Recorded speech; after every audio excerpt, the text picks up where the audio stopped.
আসসালামু আলাইকুম রহমতুল্লাহ। পবিত্র ২৭শে রমজান কদরের এই বরকতময় রাতে মহান রাব্বুল আলামিনের অশেষ মেহেরবানিতে একদল হাজিকে নিয়ে উমরা সম্পন্ন করতে পারলাম আলহামদুলিল্লাহ। পবিত্র মসজিদুল হারামে এই সময়ে হাজিদের ঢল নেমেছে।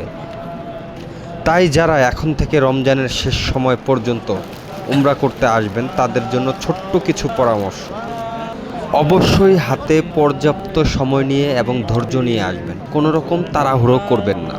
সাথে বয়স্ক বাবা মা অথবা ছোট বাচ্চা থাকলে কাবা চত্বরের একটু দূরে থেকে তাওয়াফ করা নিরাপদ, কারণ যারা কাবা ঘরের খুব কাছে তাওয়াফ করছেন তারাই জানেন এই ভিড়ের মধ্যে তাওয়াফ করা কতটা ধৈর্য ও পরীক্ষার বিষয়। আল্লাহ তাআলা যেন আমাদের সবার ইবাদত কবুল করেন। আপনারা যারা এই সময়ে তাওয়াফ করছেন বা মক্কায় অবস্থান করছেন, আপনাদের অনুভূতি কেমন ছিল কমেন্টে জানাবেন। সকল হাজি ভাই বোনদের জানাতে ভিডিওটি শেয়ার করে দিন। তাওয়াফের সঙ্গে থাকবেন। আল্লাহ হাফেজ। আসসালামু আলাইকুম রহমতুল্লাহ।